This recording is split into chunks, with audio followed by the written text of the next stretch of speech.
বর্তমান বিএনপি দলীয় সরকার তারা 24কে ভুলিয়ে গিয়ে নতুন আরেকটা ফ্যাসিস্ট স্বৈরাচারের বাংলাদেশ গঠন করতে চায়, আবার শেখ হাসিনা হিসেবে জাতির সামনে উপস্থাপন করতে চায়। আমরা পরিষ্কার বলতে চাই, গণভোটের মাধ্যমে যে রায় জনগণ আমাদের সামনে উপস্থাপন করেছে, আপনারা সংসদে আপনাদের রায়ের মাধ্যমে 2/3 ক্ষমতার বলে আপনারা যদি এটা প্রত্যাখ্যান করেন, এটা মনে রাখতে হবে আপনারা 12 তারিখের নির্বাচনের পর 17 তারিখে শপথ গ্রহণ করেছেন,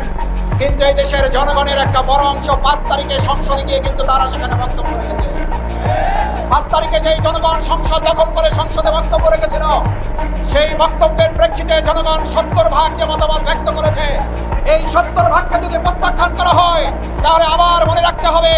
জনগণের সামনে আবার আরেকটা 5ই আগস্ট আসন্ন হয়ে যাচ্ছে বলে মনে করা হচ্ছে। গণরায়কে প্রত্যাখ্যান করলে গণরায় আবার এই সরকারকে প্রত্যাখ্যান করতে বাধ্য হবে।